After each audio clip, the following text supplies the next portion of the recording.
Hi guys, room tour tayo dito sa may Poland Hotel dito sa may Chungking Mansion. So ito yung nakuha namin guys, apat kami, family room dito sa may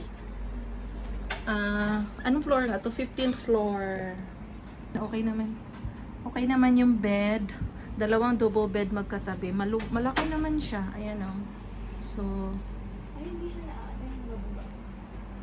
meron siyang, ayan o, ang tawag niyan, safety bolt.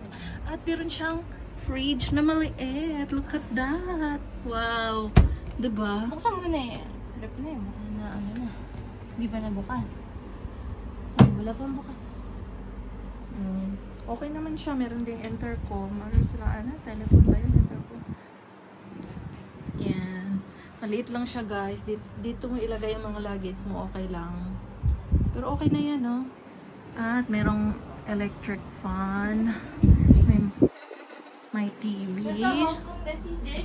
Sisilipin natin yung toilet. Ito, paano ba? Ayan. Okay naman. So, may heater. Ayan.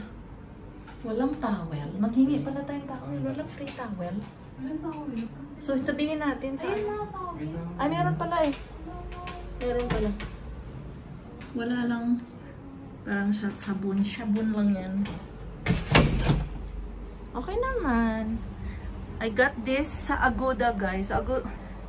Nabook ko to sa Agoda for 2,480. Meron siyang cashback na 300 Hong Kong dollar. Kasi mahal talaga ngayon guys kasi holiday. Pero kung mga regular days, makukuha mo lang doon sa mga 200 plus. Kasi ngayon holiday. Ano ngayon? Lantern Festival, Mid-Autumn Festival dito sa Hong Kong. Ayan! Welcome to Hong Kong! Disneyland. Ang ganda kasi maraming bintana. Ay, ba't yung iba ba? Wala.